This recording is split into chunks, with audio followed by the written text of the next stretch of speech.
Song of the Avatar, Visual Riffs on the Bhagavad Gita. Chapter 3, Spiritual Action. O Krishna, my head is spinning.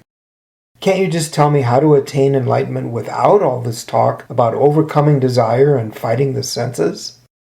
All I need is one path, one direct line to cosmic consciousness.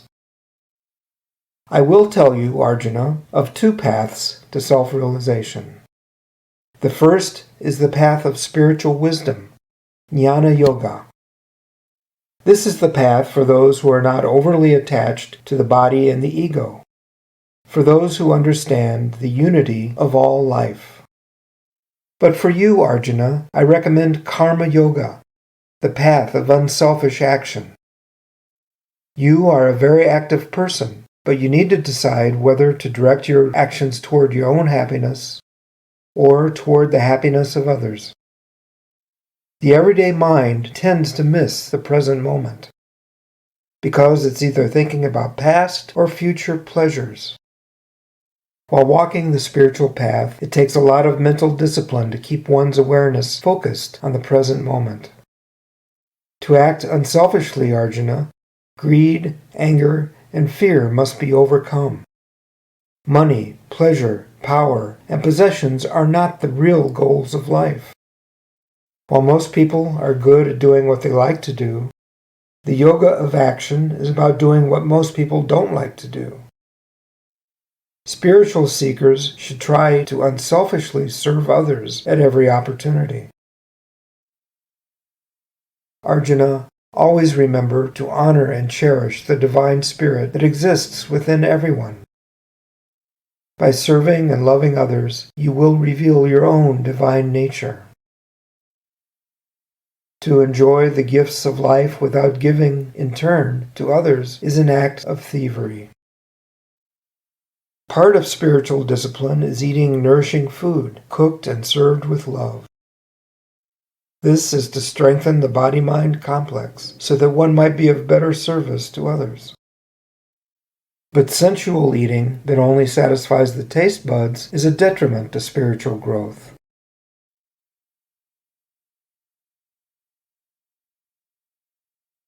It is the duty of every human to transform anger into forgiveness and to turn hatred into compassion.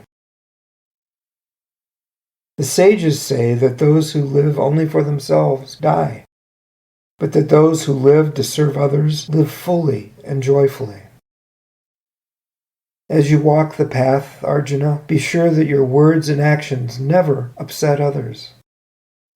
With the welfare of others foremost in your awareness, you will soon attain life's ultimate goal. You will become one with the reality that underlies all of creation. Avatars do not incarnate in order to create religions or spread new teachings. They come into the world to help us remember the truths that we have forgotten, that we are more than just our bodies, our minds, or our thoughts, that we are spirit, unchanging and everlasting. Well said. Thank you. This unchanging and everlasting spirit is called Purusha.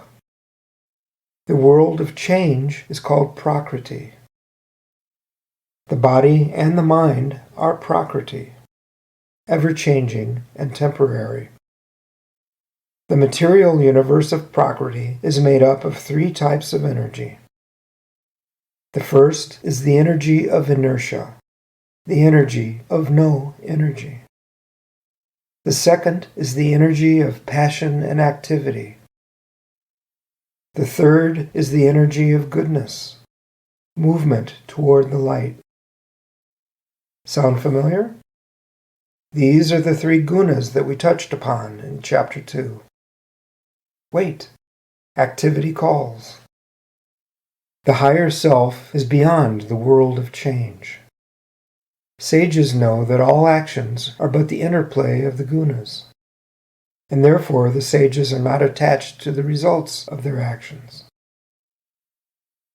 The self-centeredness of the ego is like a fever.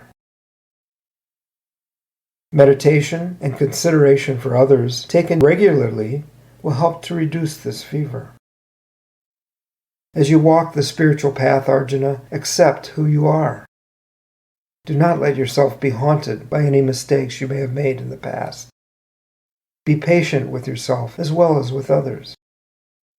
Be aware that the senses are constantly reacting to Prakriti, the world of change. One is either attracted to those things that the senses like, or repulsed by whatever the senses do not like. Meditation can help to keep the mind peacefully detached from these likes and dislikes. People's work can be part of their self-discipline as they walk the path. One should try to find a career that does not exploit any life form in any way. Do not compare yourself with others. Rather, focus on doing your job in the most harmonious way possible. Krishna, can you tell me what it is that makes me lose sight of the path over and over again? Why do I pursue pleasure and profit when I know I should be trying to grow spiritually? Selfish desire is the force that drives you toward material satisfaction, Arjuna. And desire gives way to anger when that satisfaction is denied by others. Awareness of the higher self is obscured by desire. When the mind and senses are driven by selfishness, one's inner wisdom is hidden behind a wall of delusion. Arjuna, you must fight against selfish desire with the powerful weapon of self-control. Conquer this enemy that opposes your gaining of wisdom and self-realization. Armed with your arrows of spiritual truth, seek victory over the ego that entangles you in a web of ignorance. Discipline of the mind-body complex will help you to attune to your higher self in meditation. Train the body with exercise and healthy food. Train the senses with the weapon of restraint. Train the mind by transforming negativity into a positive outlook. Train the intellect to recognize the difference between wisdom and opinion.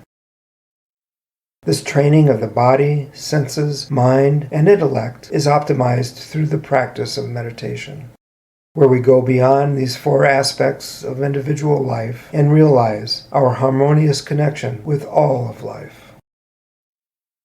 Namaste.